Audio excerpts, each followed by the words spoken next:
ব্যাপক বিক্ষোভের মুখে পদত্যাগ করতে বাধ্য হয়েছেন নেপালের প্রধানমন্ত্রী কেপি শর্মা ওলি। শ্রীলঙ্কা ও বাংলাদেশের রাষ্ট্রপ্রধানদের মতো দেশ ছেড়ে পালিয়েছেন।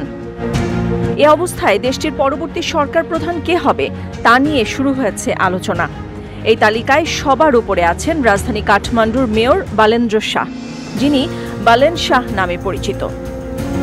ধারণা করা হচ্ছে সামাজিক যোগাযোগ মাধ্যম বন্ধের সিদ্ধান্ত এবং সরকারের দুর্নীতির বিরুদ্ধে শুরু হওয়া এই আন্দোলনের নেপথ্যে যারা রয়েছেন তাদের মধ্যে বালেন শাহ অন্যতম।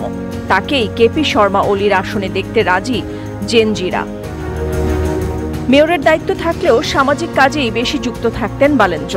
যুব সমাজের একটা বিশাল অংশ বালেনের ভক্ত। সোশ্যাল মিডিয়ায় খুব সক্রিয় তিনি। সোশ্যাল মিডিয়ায় এমন এমন জিনিস পোস্ট করেন যা বিতর্কের জন্ম দেয়। তার জীবনযাপন, স্টাইল, গাড়ির কালেকশন ইত্যাদির কারণে অনেকের কাছে রোল মডেল বালেন্দ্র।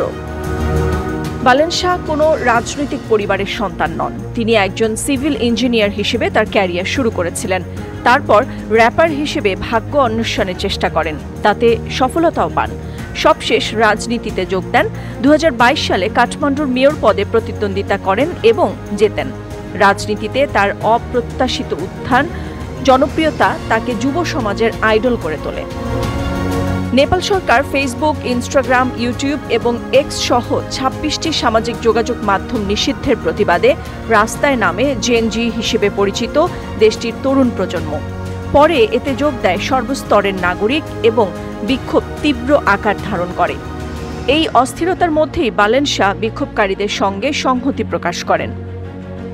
রাজনৈতিক বিশ্লেষকদের দাবি, বালেন শাহ এই আন্দোলনের গুরুত্ব বোঝেন এবং এতে সব ধরনের সহযোগিতাও করেন। নেপালের তরুণরা শীর্ষ রাজনৈতিক ব্যক্তিত্বদের সঙ্গে বালেন শাহের তুলনা করা শুরু করেছে। মেয়র পদ থেকে পদত্যাগ করে দেশের দায়িত্ব নেওয়ার আহ্বানও জানানো হচ্ছে তাকে। নেপালি সংবাদ মাধ্যমগুলো জানিয়েছে, সামাজিক যোগাযোগ মাধ্যম বিশেষ করে ফেসবুকে বালেনের সমর্থনে বহু পোস্ট করা হচ্ছে। তাকে নতুন রাজনৈতিক দল গঠন করে দেশ পরিচালনার আবেদন জানানো হচ্ছে। সেই দেশের বৃহৎ অংশের মানুষের দাবি, দেশের 3টি ঐতিহ্যবাহী প্রধান দলের নেতারা তাদের কাজ করতে ব্যর্থ হয়েছেন। সে কারণেই নতুন দলের প্রয়োজন। অন্যদিকে কেপি শর্মা ওলি ও বালেন শাহের মধ্যে দ্বন্দ্ব আজকের নয়। একসময় কাঠমান্ডু মেট্রোপলিটন সিটির 3500 জনেরও বেশি কর্মচারীর দীর্ঘদিন ধরে বেতন পাচ্ছিল না। তখন বালেন তাদের পাশে দাঁড়ান। তরুণরা আন্দোলনকে সমর্থন করেন। এছাড়াও একাধিক আন্দোলনে সরকার বিরোধিতা করেছিলেন বালেন। নতুন প্রজন্মের প্রতিনিধি বালেন। এখন সিদ্ধান্ত তার হাতে। দেশের সাংবিধানিক কাঠামো ও নিরাপত্তার কথা বিবেচনায় কি করবেন তিনি। তবে বালেন নিজে চান অন্তর্বর্তী সরকার প্রধান হিসেবে দায়িত্ব নিন দেশটির সুপ্রিম কোর্টের প্রাক্তন প্রধান বিচারপতি সুশীলা কার্কি। নিজের সামাজিক যোগাযোগ মাধ্যমে পোস্ট করে নতুন প্রজন্মকে ধৈর্য ধরার আহ্বান জানান।